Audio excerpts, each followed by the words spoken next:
Boogaloo. Films, bad films, lots of films, very, very bad films. Watch that film, then talk about it. It's Electric Boogaloo with Matt and Keenan. Hello, everyone, and welcome back to Electric Boogaloo, the show where we make bad films worse. I'm a hurricane full of killer bees, Matt Redley. I just really hate sharks. I do. They're bad. And I'm Keenan Groom. The sharks. There we go. That's what I was waiting for. Sharknado. We have watched Sharknado. I cannot believe that this show came into formation in 2017, right? Which is crazy to think about, but our first episode was 2017. This should have been the second film we watched. How have I not made you watch Sharknado yet? I love this movie. I don't know. Like, obviously, we had to start this whole thing with The Room. That's the whole point of this. But I'm surprised it wasn't up there with, like, the Birdemic. Yeah. I mean... era. For anyone who doesn't know, Sharknado is a movie by The Asylum, who make terrible knockoff horror movies. And... it's a masterpiece, in my opinion, about a tornado that is full of sharks and people run away from it. And that's your movie. Yep. Keenan hated it. I had a great time. I enjoyed it, but I also really like nature. So the science behind all this really bugged me, which I'll get into later. Maybe that's something we should say up top. Much like Jaws, this movie made a lot of people afraid of sharks and want to kill them. Sharks are great. They're very, very good for the environment and kill people much less than like normal household accidents or the police in America. Oh, topical. Whoa. So defund the police and protect sharks is what I'm saying here. Give the sharks money. Yes. Well, it's great that no cops at Pride, only sharks. It's nice to see that you're supporting sharks by dressing as the ocean today. Yeah, it's true. I do have a jar of sharks buried somewhere in my treasures of my room somewhere. I think it's under my bed somewhere.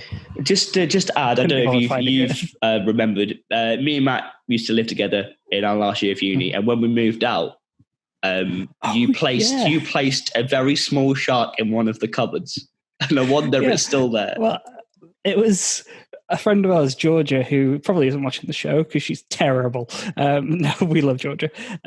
She had a costume party where we had to come dress as film characters, all films, and I decided to do Sharknado. We can put up a picture of it now.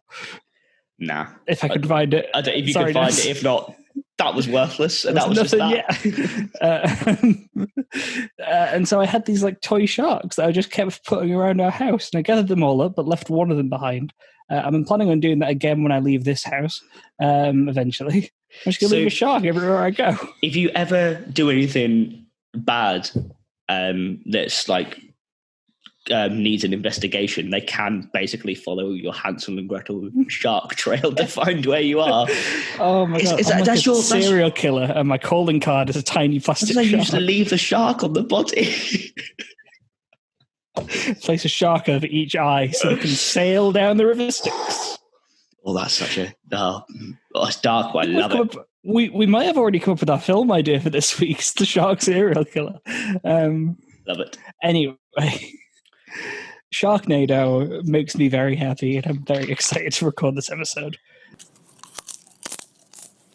Do you know what also makes me happy? Please. Weird cinemas. Oh, okay.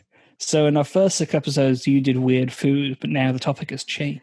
Yes. So I ran out of bizarre cinema snacks that weren't boring. So I've now delved into the realm of, what is this weird cinema?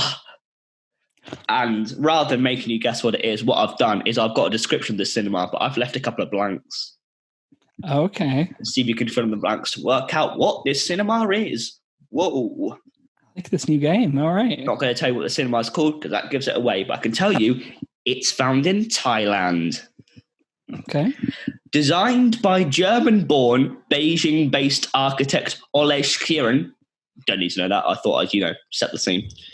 This cinema was created specifically for the Film on the Rocks Yawanoi Festival in Thailand. That's just a disclaimer there. Nothing. Okay. The team created a huge blank made from recycled wood and mosquito nets. The audience sits on beanbags watching an enormous screen that is secured. I can't read my own writing. An enormous screen that is secured to the blank.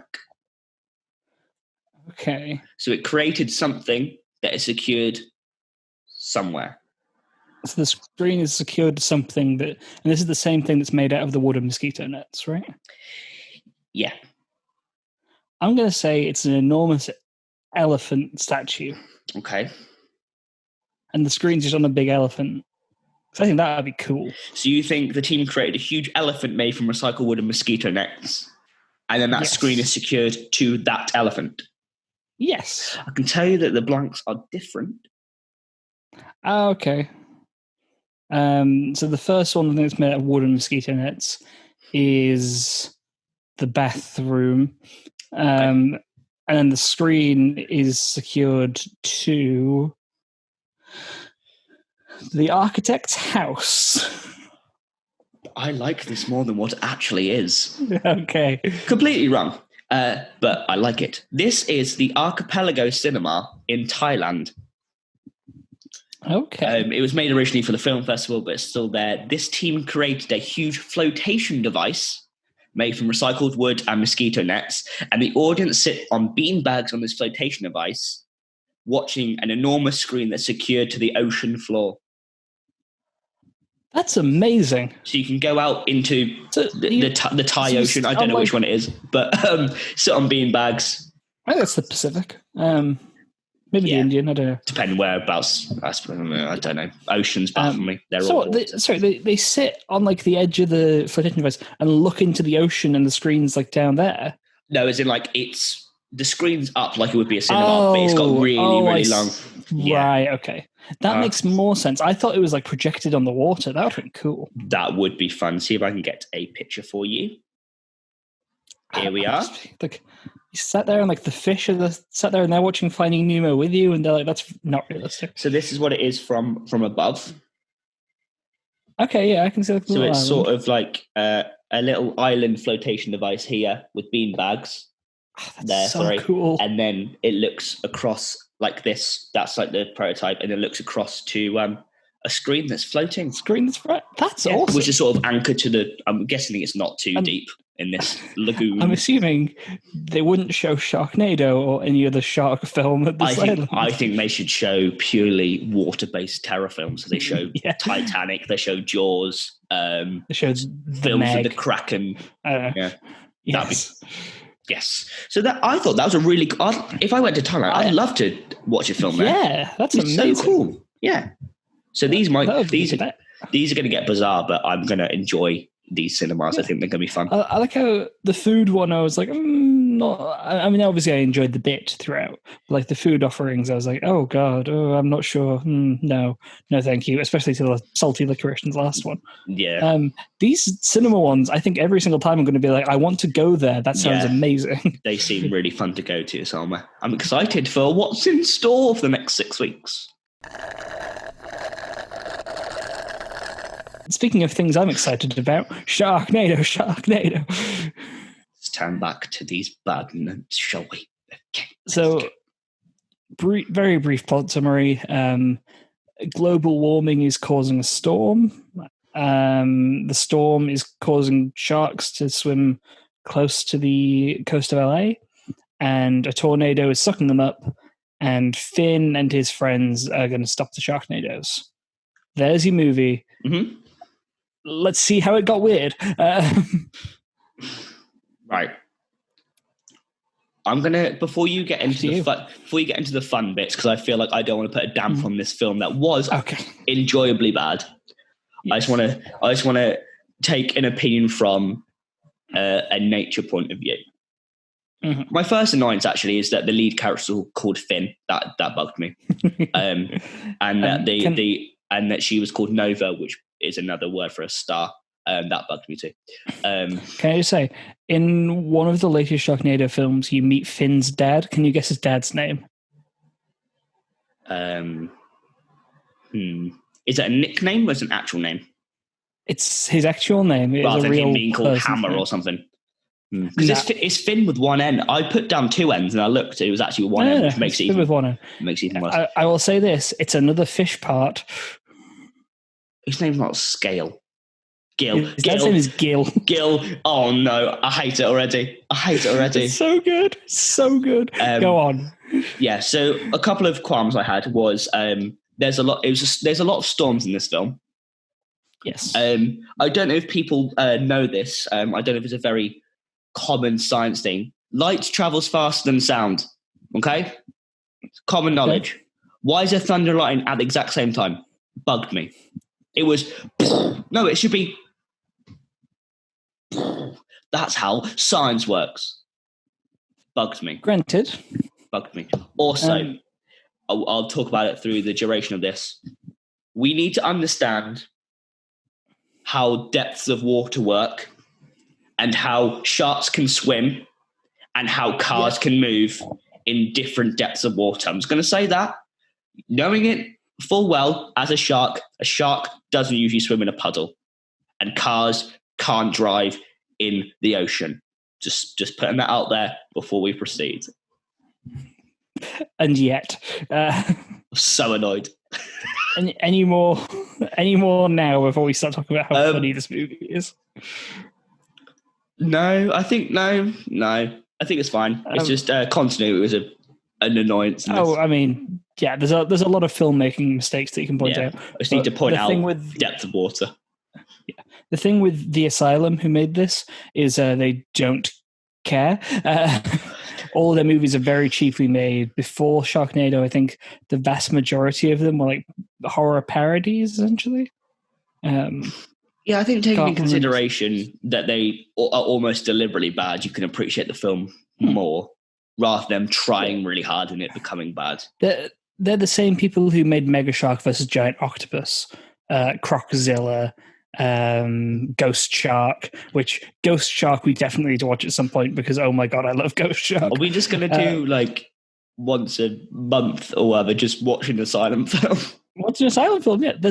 They're all terrible and there's a huge catalogue of them. So yeah, what you appreciate is deliberate almost. The film does get better. You can enjoy the heck out of them. So the first kind of scenes of the movie, they're at like Finn's bar and sharks are coming in. Finn has survived a shark attack in the past. Nova has survived a shark attack in the past. Australian guy got bitten in the start of the movie. I didn't learn that guy's name. He's just Australian guy. Baz? Is it Baz? Australian guy. He doesn't contribute anything. What he does contribute something, actually. He contributes to the film trope that, regardless of the situation, if you're a main character, you get through it. They were surfing and in the ocean for a good 10 minutes of this film. They were fine. They were in the water. This random guy on the sand, his leg went. Yeah. How did he get hit? Shark thrown onto him and gets eaten. How did he survive? But not this person swimming in the ocean. Oh wait, he wasn't a lead character. Yeah, I'll say the other main character. He's in it for about 20 minutes. At the bar is the old man who's like him. He is funny. I've been drinking here my entire life. I'm taking my bar stool with me while we run away from these sharks. Yes, great. I did like him. And then they run away from the sharks and they're getting inland. They're going to try and find Finn's family, which is his daughter, his son, and his ex-wife Tara Reid, who is an actress, arguably. There's always one person in these films. They're like, why are you in it? Yeah, I'll say the stars of this movie are Tara Reid, who American Pie she was famous from. I only really know her from Scrubs, but she was in the American Pie films. And Ian Ziering, who's the 90210 guy. And that's your big name cast. Woo. A thing you'll notice as we get more into the Sharknado films is that they start getting Hollywood stars to do cameos, and it's because of the cult status. How silly this is. Yeah. There's someone you'll really enjoy in the third or fourth one. I can't remember, but I will not spoil who it is. We'll get to it. This is what I aspire to be. This is what I want this to become. Is we can make a bad film that's so bad they respect the fact it's bad, that we're good at our job, and then we then make it by making when we terrible things. Open our film studio of awful movies. That's the dream. That's the dream. It is the One dream. day. So they're driving inland. A shark attacks them, and the old man beats it to death with his chair. Yeah, which is great. And then he just kind of like stands there while everyone's like, "Get back to the car! Get back to the car!" And he turns around and gets bit in half. Perfect. Don't forget, he did save a dog. He does save a dog. He does. The dog does not die in Sharknado. A lot of sharks do, but the dog doesn't. Quickly, before we talk about the land escapades, the lifeguards in this are terrible. Yeah. And also, there was a first aider who went to, again, plot armor, went to our main character who got bitten, rather than the person with no arm. Well, it's not even a first aid, it's Nova. No, there was the guy comes up with a med kit. Oh, no, you're right. But there's a guy next to him screaming that he's got no arm. Go to him first. Well, I think at that point, he's already dead, I assume.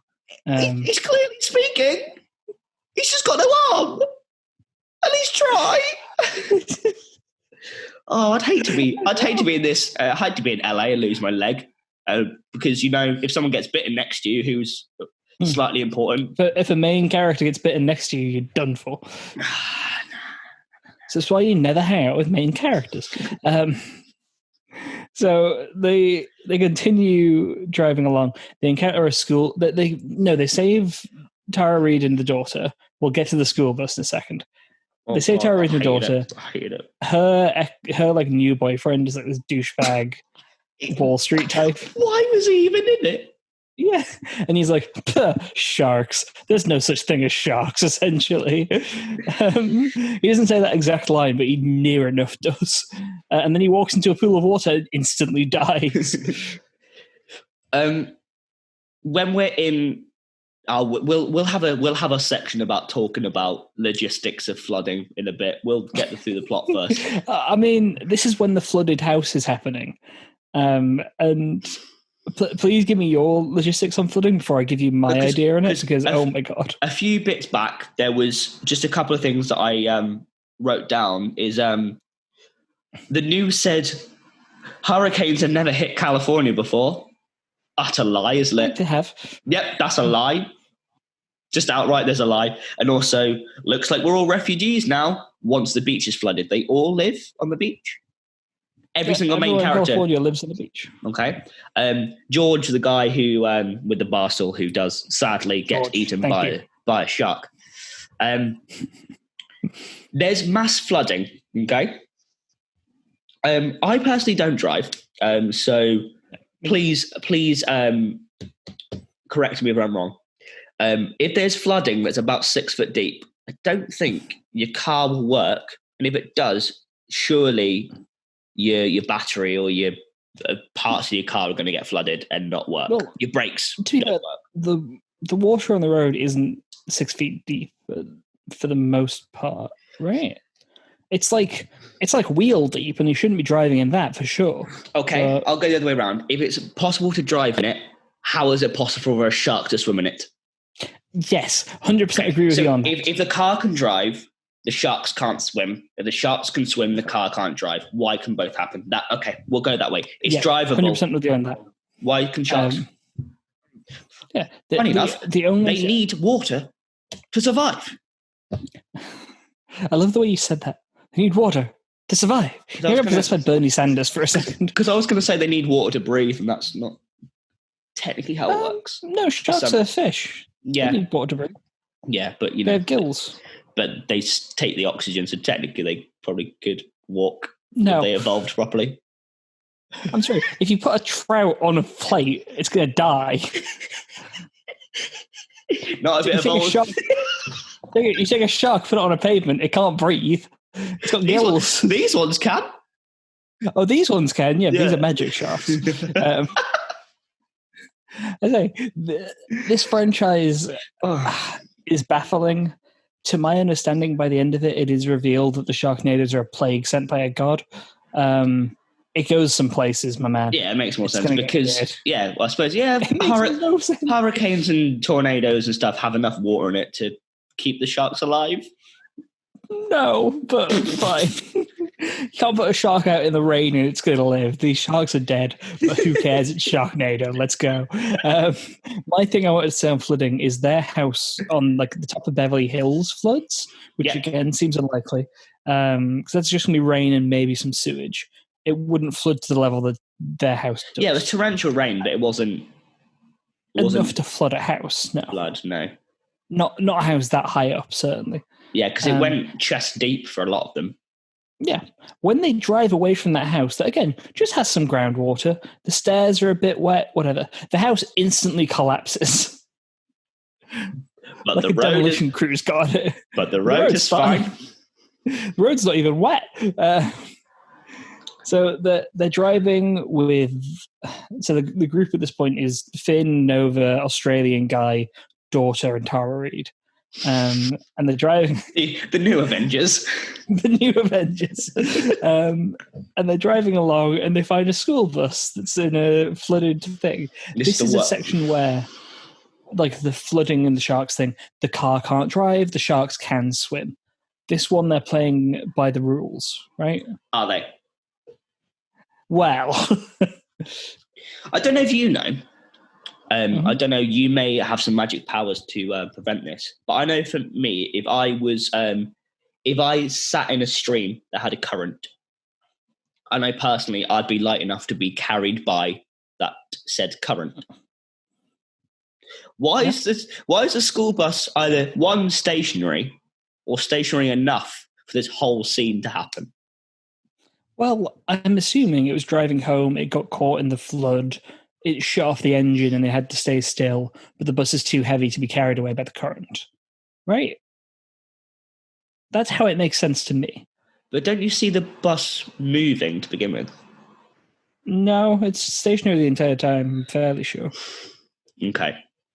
I accept your logic. If not, this scene is awful. Anyway, then Finn starts abseiling down to the bus and then abseiling back up to like save children, and the school teacher or bus driver or whatever he is. This is the best line of the whole movie. The only time I fully laughed out loud. Yeah, do it. My mum. Sorry, you want to? Let's set it up. Set the scene. So he saved all the kids, brought them back up, and then a shark snaps at them, and it's just Finn and the school teacher left, and the school teacher's like a weird, creepy old man, essentially. And then he delivers this magnificent line. My mum said Hollywood would always kill me. Roof lands on his head. That's later. We'll get to that. Oh, that was the best. That's a little bit later on. I apologize. Now, there's a bit where he's like eventually eaten by the shark, and he like kicks him away, and he's like, "I always hated sharks." And then they carry him all the way up. Yes, I remember. Yeah. He gets back on the bridge. The kids get in the fire engine. The teacher's outside for some reason, and then the Hollywood sign gets caught up in one of the tornadoes. They start flinging the letters at them, and most of them like duck out of the way. The teacher just kind of goes, like dodges it like he's a fucking ninja, and then he delivers this magnificent line. My mum said Hollywood would always kill me, and the N hits him. Not the N, the W hits him. It's upside down. Yes. Good. The best line of the whole film. So good. Oh, yeah. Best line of the whole film. And so they continue on their mission. They go and save the kid, the son. And the son's like a pilot in training. Something and he comes air up cadet or something. Yeah, he comes up with a genius idea to throw bombs into the Sharknados. Blow the Sharknados up. That's going to work. Now, here's the thing. When they're prepping for the Sharknado Destruction Task Force thing, at that point in the movie, a fly had got into my room, like a big fly, and I had to catch it and let it out the window, and that took me about 10 minutes to do because it was an annoying little fly. Big fly. When I returned to the movie, 10 minutes had passed. Nothing had changed. The scene where they're prepping is so pointless.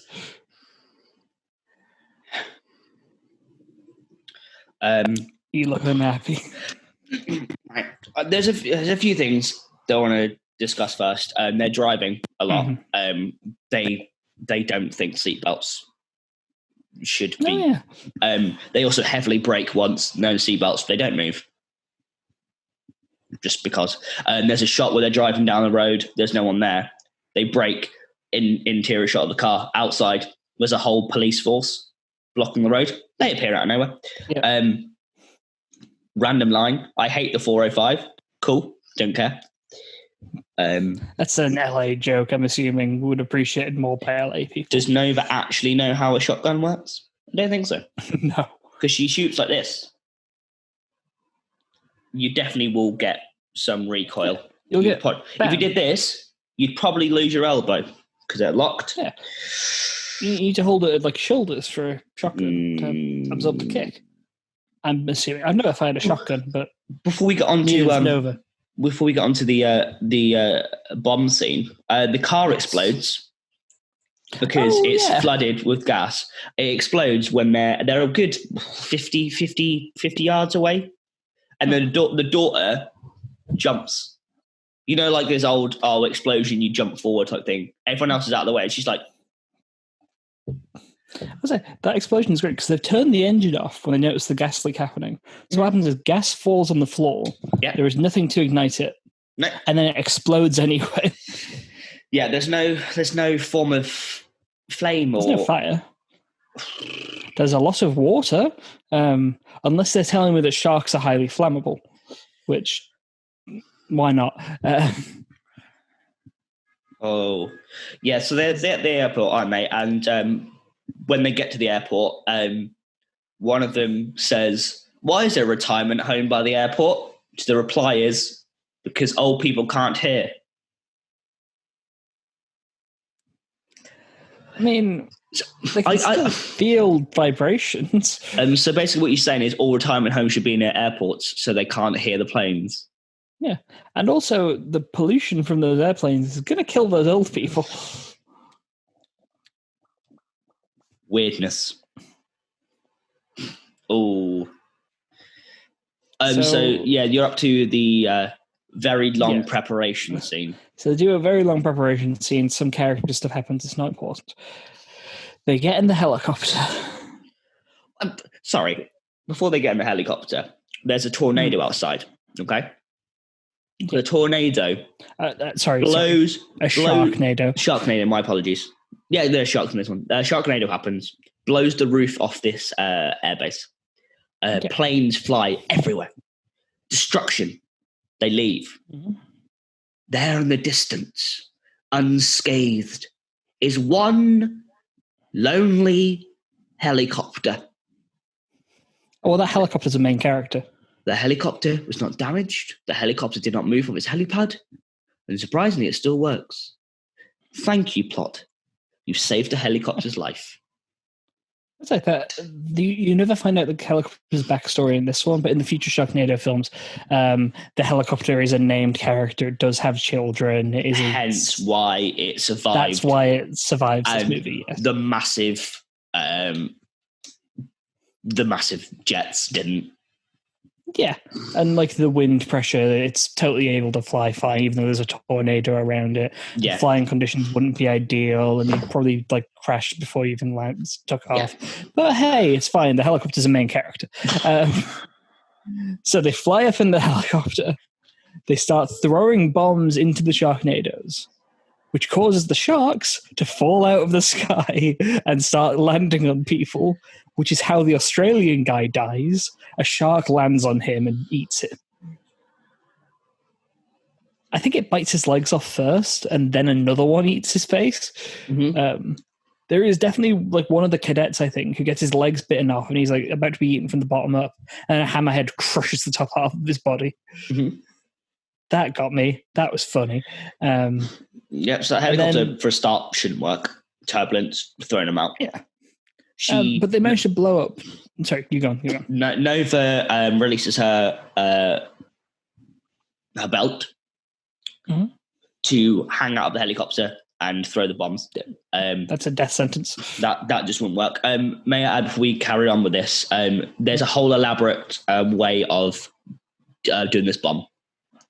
Pull it out, press a button for 3 seconds, strike the fuse, throw it. And then throw. Yeah. Just thought I'd like to put that out there because there's some bombs and a car later.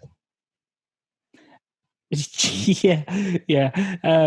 So they managed to blow up 2 of the Sharknadoes successfully. Yes. And there was the third one, which is the first Sharknado. This is the biggest Sharknado. Yeah. This is Sharknado Prime. The big boy. This is where the great whites are.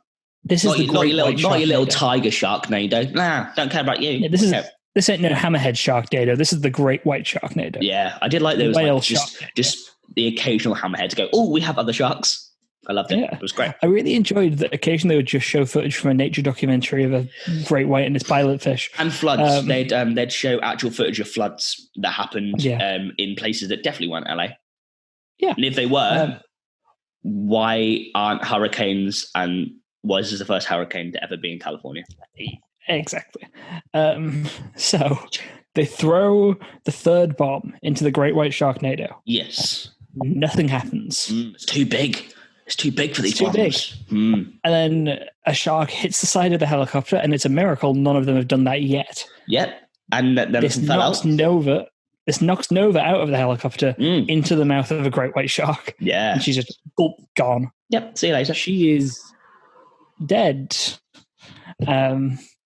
And so on the ground, they're like, okay, let's blow it up with our car that's full of bombs. May I say saying about the bombs? Yes. May I also add, as they were doing this, Finn, our great hero, was shooting sharks out of the sky, okay, with a handgun.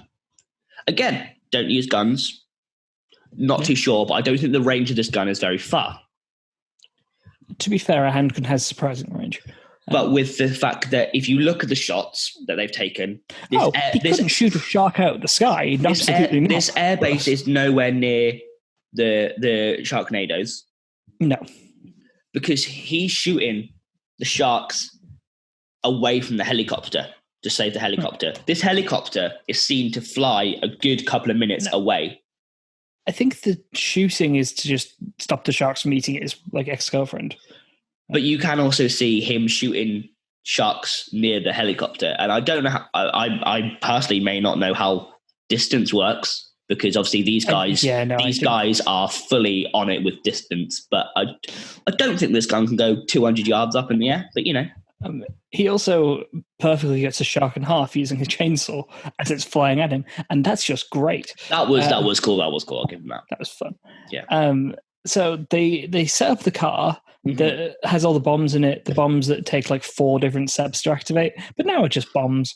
And there's the big one that Mr. Tasmania did as well. I will give him their due. I think if you do ignite one and it explodes, it should explode the others.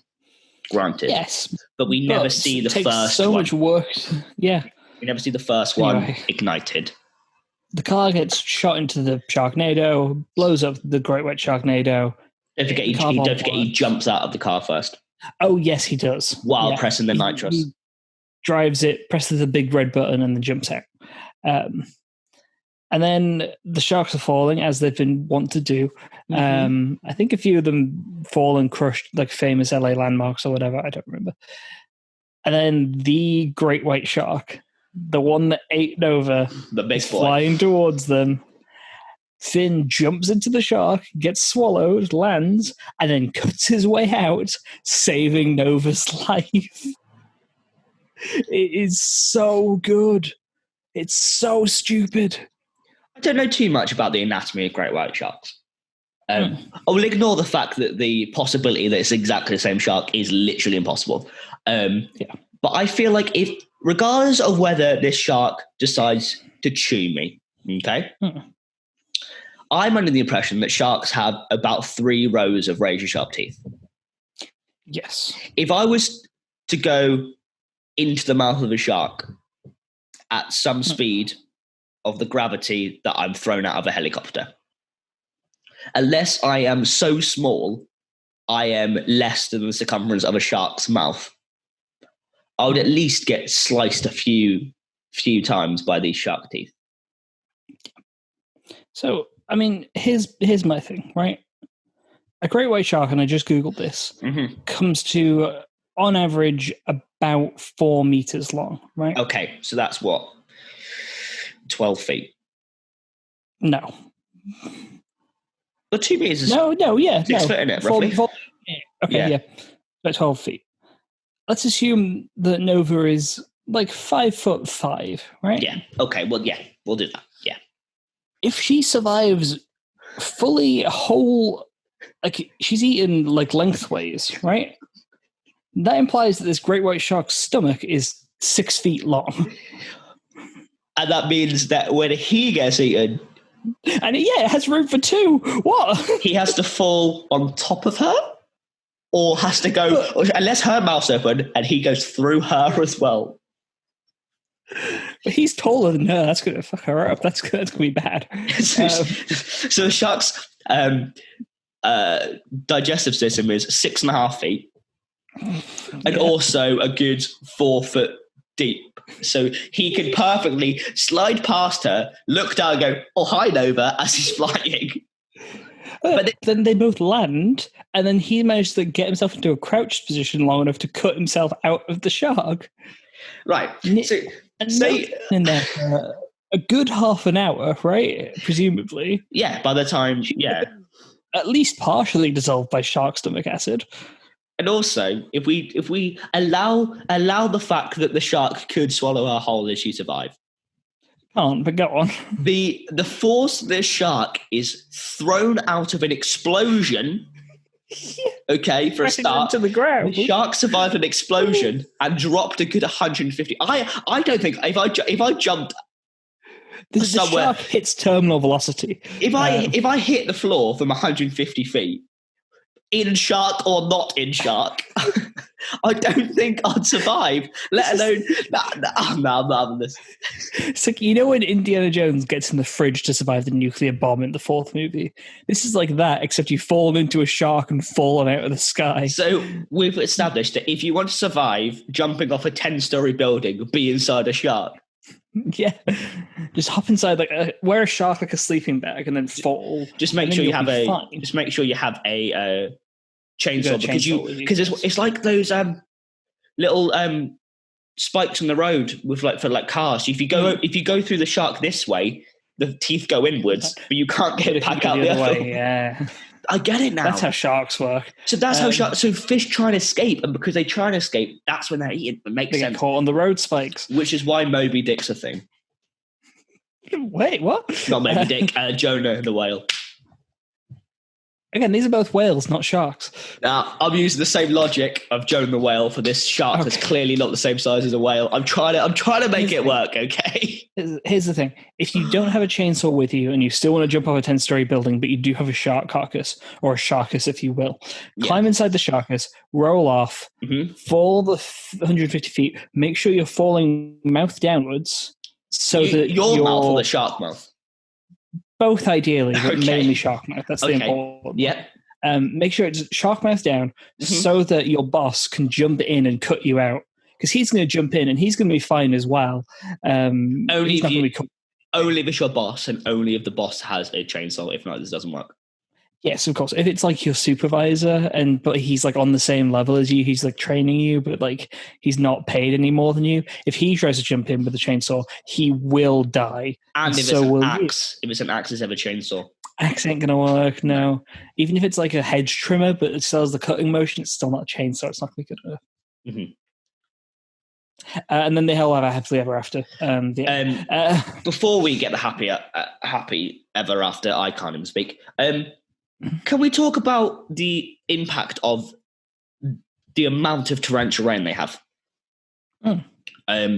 So... Oh, you mean zero? Zero impact? Zero impact in this film, but naturally. If a few 100 gallons of rain went on my box of matches, okay, I don't think my matches will work. This one works. It's fine. This match is so good, it sets a swimming pool on fire. Okay. And also, I'm not too sure about the electronics of chainsaws. I don't own a chainsaw. If gallons of water and shark blood get inside my chainsaw, I don't think it's going to run. But, it does. Also, talk about the swimming pool.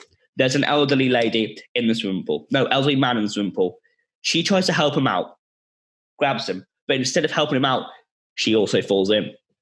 Okay, that's fine. There's a shark coming. What do? Turn towards the shark and go to the stairs that are next to the shark. Because in this film, it's a fast-paced horror film, but everyone moves so slowly. But the sharks, they're civil. They want to work for their food. They let you take your time.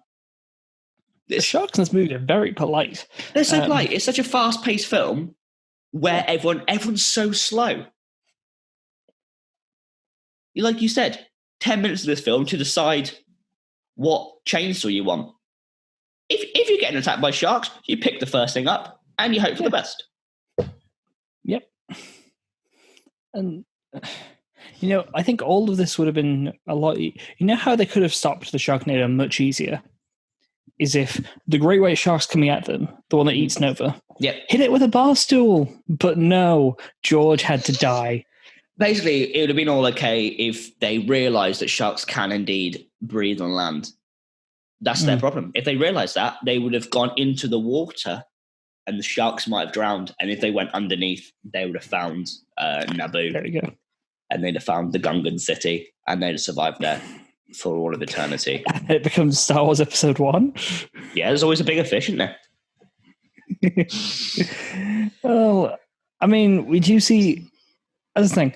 I've only seen the first 3 Sharknado films. I can almost guarantee, because the 6th one I know is about time travel. I know they go to the Dark Era. I can almost guarantee you they do a Megalodonado. There's almost no chance that they don't do that. Yeah. I'm looking forward to these. They're going to get so weird. Look forward to Sharknado every 6 weeks and see the story progress. Oh, yeah. Why see do I Keenan go more and more insane and me be even happier. I think the more insane these films go, the more I'll enjoy it because I'm understanding the fact they're deliberately making them bad. Just to take a brief break from insanity, yes. I think we deserve a little bit of a calm down, just a bit of zen in our lives, and I would like to take you on a journey of philosophy, or as I like to call it, filmosophy. So filmosophy is going nowhere. Keenan's sections may change. I'm not changing mine just yet, because I've still got so much material. Yeah. For example, this week I got Ian Ziering's filmosophy profile for you. Oh, famous for the Ziering test, which is... I don't know. I can't think of anything. Star of Sharknado and 90210 and maybe other stuff. I don't know. Ian Ziering, he has this wisdom to give us. Past success is no guarantee of future success. I think that's pretty good to live by. I think that's a pretty deep thought, You can't just rest on your laurels. You got to keep going. Keep on going. And I think they should live by that. Ian Ziering, thank you very much. When I was a kid, it was always very embarrassing for me if I wet the bed. And I've tried to live by that. I think for me, when I was a kid, it would have been pretty embarrassing if I wet the bed too. And I think that's important for us to know, Ian Ziering. Oh, thank you for this gift of knowledge. And that's only quote 2, so let's go. The opening scene from Sharknado, I think, was better than the original Jaws movie. It was scarier, it was bloodier, and it had more high anxiety moments than the original Jaws movie put together. And I try to live by that. I can't even get through it. That's so good. Ian Ziering thinks Sharknado is better than Jaws. Specifically, he thinks the opening scene of Sharknado is better than Jaws. The whole And the whole thing. Right. So thank you, Ian Ziering, for your kind words of wisdom. I think we'll try and model our own lives after that, and we'll also accept that the opening scene of Sharknado is better than Jaws. This has been your Filmosophy for the week. I've been Matt Bradley. Shark Namaste. It's like regular Namaste, except you're a shark. And you do this. Namaste. Perfect. Sorry, Shamaste. Shamaste. You know, they say eyes are the windows to the soul. But do you know what windows are the windows to? Your house. If you ever want to invest in windows, you need to go out and buy a window. A lot of houses these days, they don't have windows attached to it. This is my PSA. We don't have a sponsor this week. This is my PSA announcement. Get a window.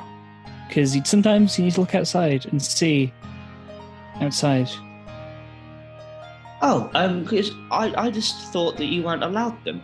I've been in darkness for 4 years now. No, windows were legalized in 2015. Oh, now you tell me. Yeah. Thank you. Have you been sitting in your cupboards? Yeah. You know, we stopped having to do that after the war. The war for windows, the window war. Oh, I'm so glad you were here to talk to me today, because if not, I don't think I'd ever see you again. And you know what? While you're here, you might as well go to windows.com and buy a new window from me, Jeff Windows. Hi, I'm Jeff Windows, and I've got windows at my website, windows.com. So go to windows.com, and I think it'll tell you to buy Microsoft products, but you know what? Keep searching, you'll find Jeff Windows' Windows. I'm Jeff Windows. Thank you, Jeff. You're welcome. Oh. And you can use promo code to get 10% off your first window. Oh, I'm going to buy one after this. Could you tell me how to spell that, please? It's about how it sounds. I'll give it a go. Thank you, Jeff Windows. There are 3 9s in it. I'll tell you that much. Okay. I trust you. Thank you, Jeff. And if you buy a window today, you can see outside through it. Isn't that great? Amazing. So, enjoy Windows. I will do. What I've learned is all these people who give us our great filmosophy like to talk about success and it's earned and all this, never think of the past stuff. When you realise a lot of acting does come purely from who you're with and where you are at that time. There's loads in the business. Your past success defines your future success. Yeah, there's a load of talent out there that's definitely not being seen and won't be because of circumstances, which is annoying. But also, I personally did not find Jaws scary. That's an opinion.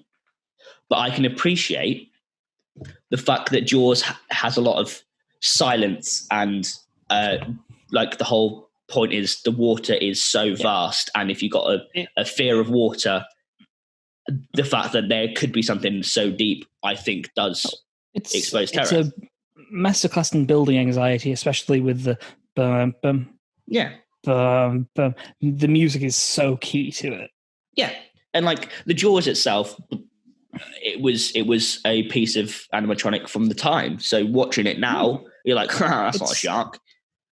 But it's pretty impressive at the time. The fact is, only 2 or 3 people die in Jaws, and you're like, who's going to be next? Not the fact is, there's a Sharknado, you're going to die. Yes, it's granted, it's more gory, but okay, cool. I'll say, if I could compare the music one more time, the music in Jaws is bum bum bum bum bum bum bum bum, and the music in Sharknado is the Sharknado song from the credits. Right, the Sharknado song was fun, but yeah, it was great. Yeah. It was like the Godzilla song, but except it was about Sharknado. It was wonderful. So, shut up. Jaws is scary to anyone who is scared of the water. You dumb man. I think what we can both agree on, though, is that you would be embarrassed if you peed the bed when you were a kid. That's true. That's true for when you're a child, it's inevitable. If you went, I'm embarrassed when I pee the bed when I'm 27, you might be. Yeah. I mean, I think you'd still be embarrassed if you wet the bed when you were a kid. Yeah, it depends how old you are. That's what he's saying. Yeah, if you're 2, you're like, I'm 2. Well, if you're 6, I'm like, I'm embarrassed 4. now. Yeah. I was worried that like I went to bed until I was 9, and then I could call you piss boy. You'd be happy about it. That's how I. So There's no good end to that sentence. Wind down after a good day. Oh God! It's because there was no good end to this. It's because I kept wanting to say rewind. It's like that's not how it. That's how I go back to my childhood. I piss the bed. I went to bed and then I start my day again. It's like Groundhog Day. So if I basically what it is if my bladder is nice to me and I don't wet the bed, I get to progress my life. I've been stuck on January the 22nd for 6 years. I don't know what year it is anymore. I need to stop wetting the bed. I want to progress my life. I might be 45. I might be 6. I don't know. But I can't resist drinking 3 gallons of water before bed. It's just my ritual. I have to. Then if I drink 3 gallons of water before bed, I get to dream about swimming. It's great. And then I wake up the next day and it's the same day again. Yeah. Anyway, that was a weird tangent we went on. You're welcome. This is one of the silliest episodes we've ever recorded, I feel. Sharknado. Let's talk about our new movies that we're bringing to the world this week. Oh no, Battery. Oh no. Okay, Keenan, you go run and find the plug. The time is 17:16, Nessa Skeggs. This bit you have to cut out because I can't find Battery. Na na na na na na na na. Where is the battery? Where is the charger? Where is the charger? Where is the charger? Where is the charger?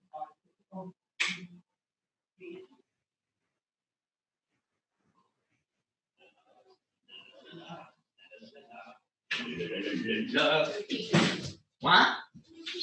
No, you're not. It's a little bit funny when you wet the bed. You have 3 gallons of water and you do it every night because you are a bad person. This is my bladder song. Do-ba-do-ba-do. We're good. Also, Ness says she's going to keep all that in, so have fun with that anecdote, mother.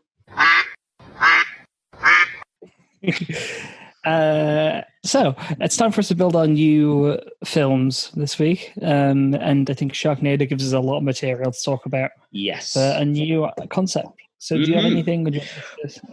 Are we delving into the realm of natural disasters? I think we might be. Or are we making another horror film involving sharks doing different things? It's up to you. I'm going to do an animal natural disaster, personally. Yes, of course, because we're making universes, aren't we?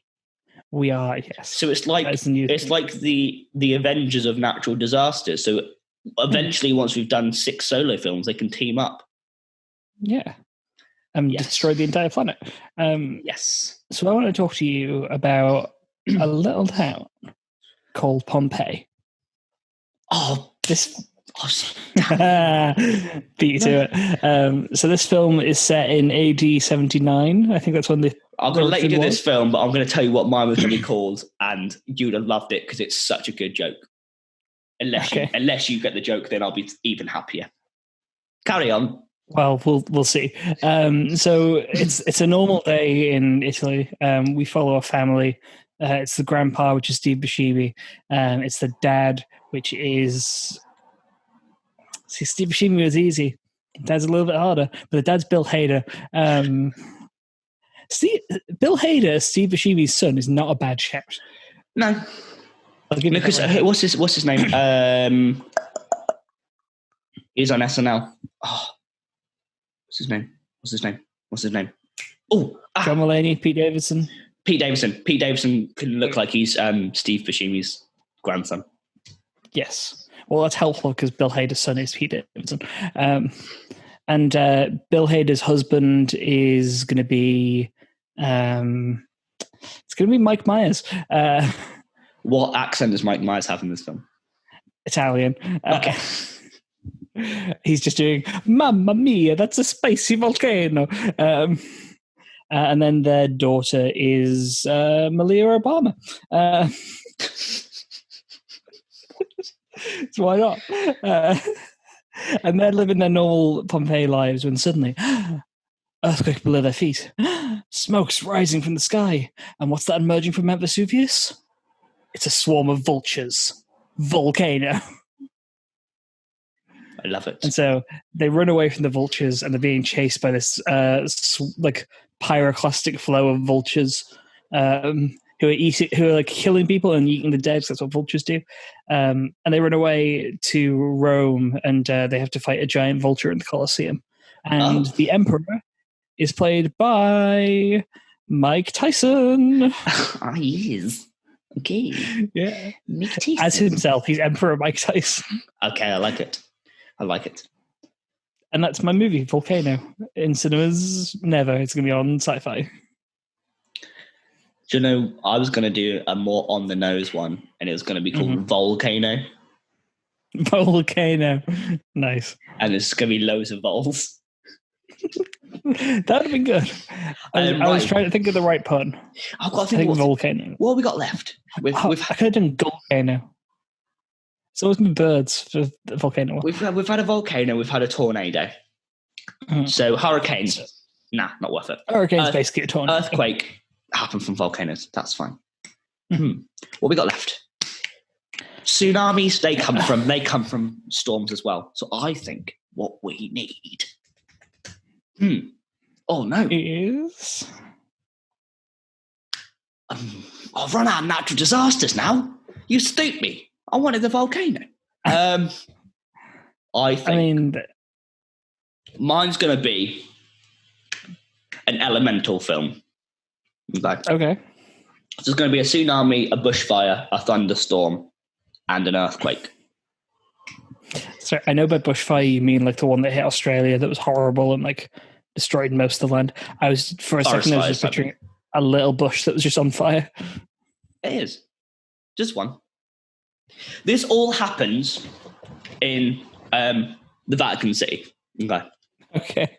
All of this happens to the Vatican. Right. Forest fire happens around the Vatican City. These forests erupt in flames. Vatican forests. Yeah, in flames of bison. Bison fly out of the trees on fire, charging into the Vatican, wiping out the Catholics by headbutting them and putting them on fire. And what they do is like, oh no, we're on fire. What puts out fire? Water. Let's go and jump in the river that flows to the Vatican City, because that's what happens now. We have to, but oh no, the river's not safe. The river. Do you know why? The river had an earthquake. This earthquake splits, tremors, and little wood lice come out of it. Millions and millions of wood lice form up, turn into balls, combine together. Big boulder of wood lice comes into them. Oh no, the earthquake. What happens with an earthquake? Earthquakes in water, tsunami. Tsunami is the water part of this river, and that's because they've jumped in there to escape the flaming bison. The water. It's not water anymore, though, is it? It is little stoats. Stoats. Yes.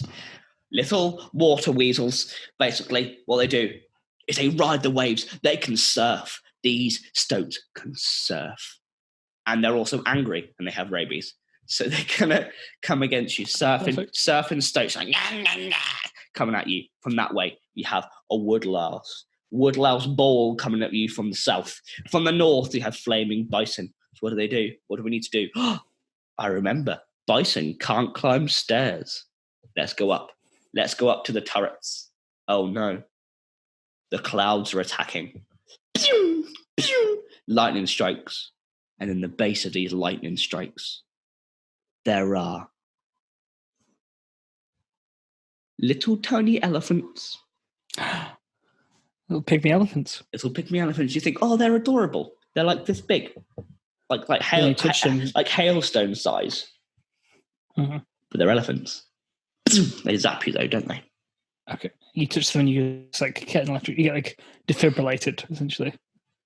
The only safe haven in all of this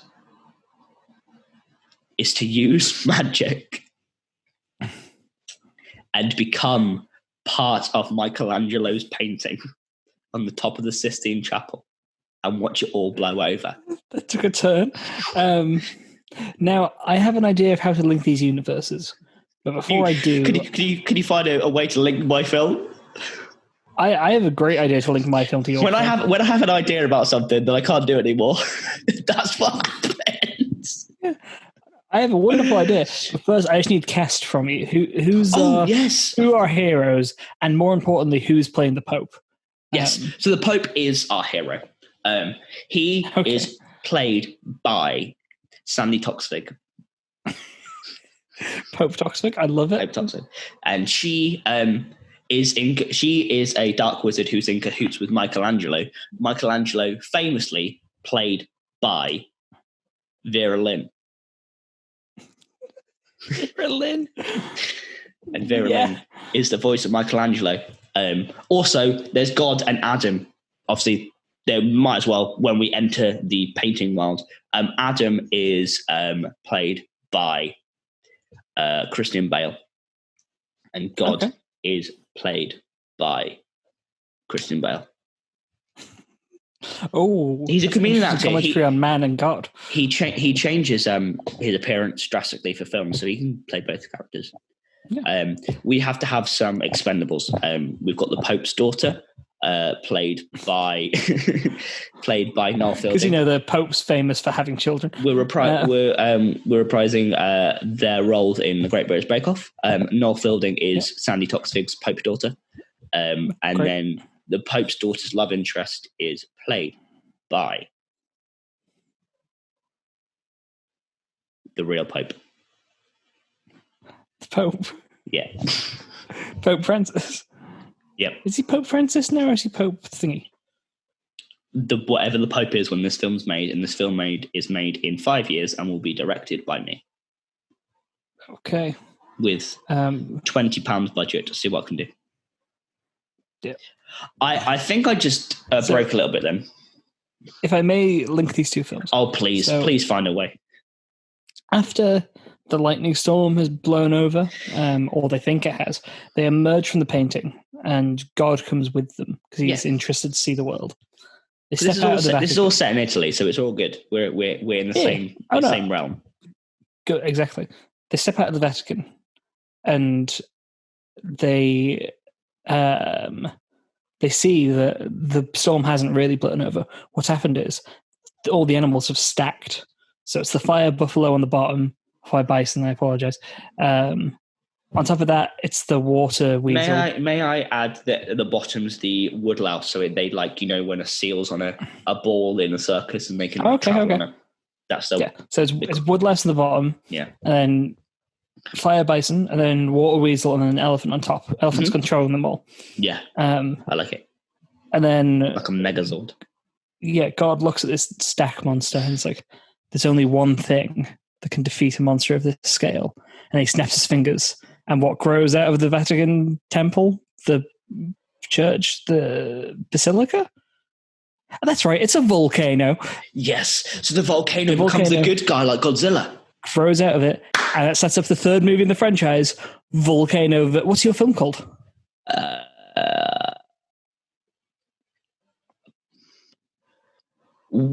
I've got to put. It's a very long title. It's a plus. So it's. I'm trying to make it work. Bison, flaming bison plus weasel nami. No, Stotenami, Suote. No, none of these work. Stotenami plus bushfireson plus woodquake, lousequake plus Ellerstorm or Thunderfunt. Thunderfunt's better. And then the four of them stacked together become the animal Voltaire, like the avatar for animal. Mm-hmm. So the third in the franchise is Volcano versus Animal Voltaire. Yes. And the tagline is, whoever wins, we lose, except this time it's our version, not Alien versus Predator. And that is our cinematic universe of the week. It went downhill after Volcano took all of my brain cells to make. After the idea that you had, I completely swiped from under you. I was well happy with that. That's such a good pun. And then my brain was like, what natural disasters are left? I don't know, a bushfire made of bison. Bushfire made of bison. Went down. Went downhill. So that was Sharknado. And join us in 6 weeks' time, or whatever the next Sharknado episode is, for Sharknado 2, the second one, I think is the title of the movie. Hang on. Oh. And if you do like to watch them, every single Sharknado film is on Amazon Prime. Yeah. It's Jeff great. Bezos was like, I need to have the Sharknado. It's great. If not, you put sci-fi on, it'll probably appear. Yeah. Oh, yeah. I mean, I was looking for it online, and it was like, if you just wait 2 days, it'll be on the horror channel. And I was like, I don't have 2 days. Yeah. Can I give you the titles of all the Sharknado films? Yes, I know that one of them is called like It's About Time or something. So Sharknado, number 1. Mm-hmm. Sharknado 2, the second one. Yeah. Sharknado 3, Oh Hell No. Sharknado... Oh Hell No or Oh Hail No? Oh Hell No. Oh, Sharknado, The Fourth Awakens. with that as its poster as well. Oh, I love it. I'm going to enjoy these more and more. Sharknado 5, Global Swarming. And Sharknado 6, It's About Time. Magnifique. These movies are goddamn insane. I'm looking forward to it. And if you enjoyed this week's episode, and if you've enjoyed the rest of our episodes, give us a like, give us a comment, give us a subscribe, share it with your friends, show your nan, please. Yes. We need nans. We do. I am looking forward to this. We want an audience of exclusively nans. I'm looking forward to this block of films. When you are watching this, the next 6 films will be up on our social media. We are delving into more international films these weeks. We've got a couple of Asian films. I think all 3 of mine are from different countries in Asia. Is Rubber an Asian film? I thought that was an American project. Two of them definitely are. Whereas I've gone for 2 films, probably 3 films, that are mostly driven by cocaine. So you've got to assume that this and French. Rubber is French. Okay, so all my 3 films of choosing this are international films. And mine are international in the sense that cocaine comes from Colombia. So...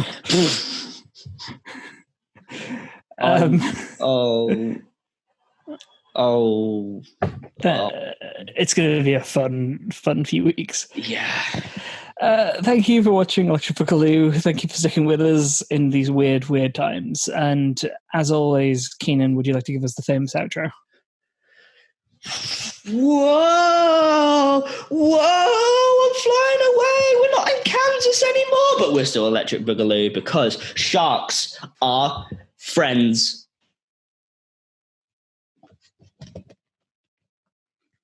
Bye.